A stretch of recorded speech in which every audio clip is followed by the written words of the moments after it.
Everybody, this is Ayesha Malik और आज मेरे साथ हैं डॉक्टर सहर चावला जो कि बहुत कुछ करती हैं, बहुत कुछ, to be very honest, in short she is a wonder woman.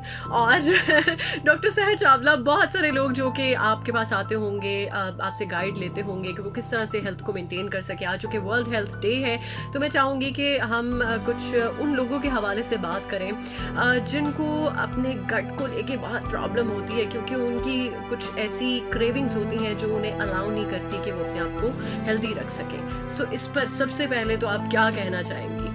एक टर्म होती है जिससे मैं चाहती हूँ कि जो नाजरीन है वो प्रॉपर तौर पे अवेयर हो, वो होती है गट ब्रेन एक्सेस। आपने अक्सर ये कहावत हमारे पास सुनी होगी, you are what you eat, यानी आप जो खाते हैं आप वो बन जाते हैं। मैं आपको एक और बात बताती हूँ, you are what your bacteria eat, यानी आपके गट के, आपकी आंतों के, आपके हाजमे के सिस्टम के बैक्टीरिया जो खाते हैं आप वो बन जाते हैं।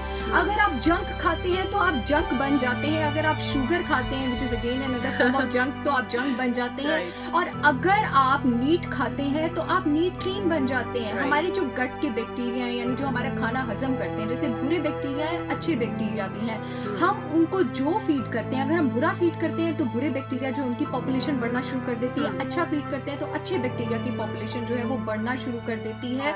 और गट ब्रेन एक्सेस का मतलब ये है कि इसका डायरेक्ट हमारी मेंटल एक्टिविटी की तरफ, हमारी फोकस की तरफ, हमारी लर्निंग, अटेंशन, इमोशंस, इन सब की तरफ डायरेक्ट असर पड़ता है। मैं यहाँ पे क्लिनिकल डिप्रेशन को रूल आउट नहीं कर रही, मैं ये नहीं कह रही कि क्लिनिकल डिप्रेशन कोई चीज, definitely it is a disease, लेकिन हमारे पास ऐसे बहुत सारे लोग हैं जो अपनी अनहेल्दी और न्यूट्रिशनल अनहाइजीनिक हैबिट्स की वजह से डिप्रेशन, लेथार्जी, स्लगिशनेस और इरिटेबिलिटी और इस तरह के मूड डिसऑर्डर्स का शिकार है और उनको पता भी नहीं है। तो आपके मीडियम के थ्रू मेरी जो कोशिश है वो यही है कि लोगों को पता लगे कि वो क्या खाएंगे तो वो क्या बन जाएंगे। अगर आप नीट क्लीन और आप हेल्दी खाना खाएंगे, आप फाइबर रिच खाना खाएंगे जो कि आपके गट के बैक्टीरिया को बहुत पसंद है, तो आप तंदुरुस्त बन जाएंगे। अच्छा, मैं आपको एक मजे की बात बताती हूँ। हार्वर्ड यूनिवर्सिटी में एक बार एक रिसर्च हुई जिसमें जो चूहे थे, पहले उनको कोकेन फेड की गई कुछ महीने, और एकदम उनको कोकेन छोड़ के शुगर फेड करनी शुरू कर दी गई, फिर उन्होंने शुगर खानी शुरू कर दी और फिर उनको दोनों फेड की गई। आप सोच सकते हैं नाजरीन के जो चूहे थे उन्होंने क्या सिलेक्ट किया कोकेन और शुगर में से? शुगर।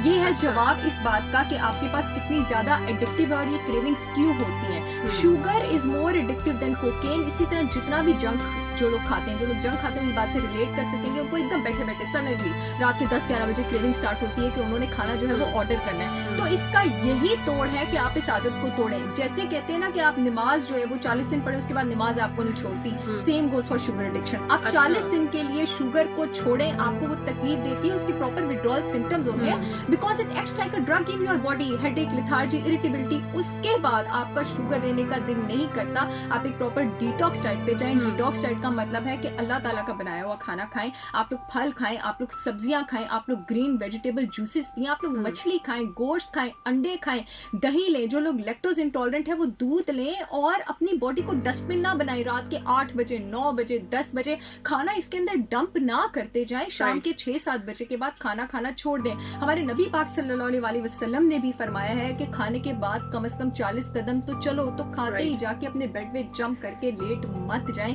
थोड़ा सा ख्याल है डॉक्टर सहर, अब जो रमजान आ रहा है तो रमजान में काफी हद तक ये प्रैक्टिस शायद हम कंट्रोल कर लें अपनी। इंशाल्लाह रमजान अल्लाह ताला की तरफ से बेसिकली रोजा, बेशक अल्लाह ताला फरमाए रोजा मेरे लिए और मैं इसका सवाब दूंगा, लेकिन यकीन करें कि रोजा भी हमारे ही है, उसमें भी सारी हमारी फवायद है। ये हमारे रब्बे जुल जलाल की बस करम नवाजी है कि वो हमें इस तरह इंसेंटिव्स देता है कि सवाब के लिए सही, अपना भला तो करो। आपको पूरा एक महीना मिलता है जिसमें आपकी जो बॉडी है, आपके ऑर्गन्स की रीजनरेशन होती है, जितने ऑर्गन्स की श्रिंकेज हुई होती है, ट्रॉफी होती है, जो सेल्स होते हैं जिनको दोबारा से बनने की जरूरत होती है, वो सारे प्रोसीजर स्टार्ट हो जाते हैं। और जब इतने घंटे का खाने में फासला आ जाता है तो आपके मेदे को, आपके जो गैस्ट्रिक सिस्टम है जिसको आप गैस्ट्रोकोलिक रिफ्लेक्स कहते हैं, उसको सुकून करने का टाइम मिल जाता है जब आप उसको बार बार ट्रिगर नहीं करते। और ये वेट लॉस, वेट मेंटेनेंस और ये सारी हेल्थ इश्यूज में हेल्प करता है। राइट।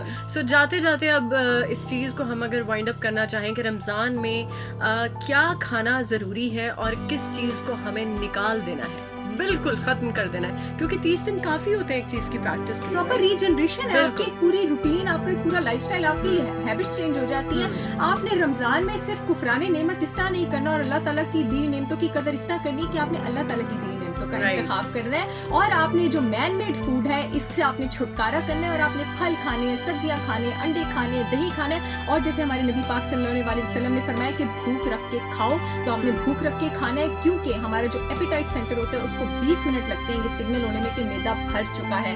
ये खूबसूरती है इस्लाम और साइंस की, यानी अगर आप पहले रोक देते हैं तो आपको 20 मिनट में सिग्नल मिल जाता है कि असल में Right. आपका पेट भर चुका था। Right.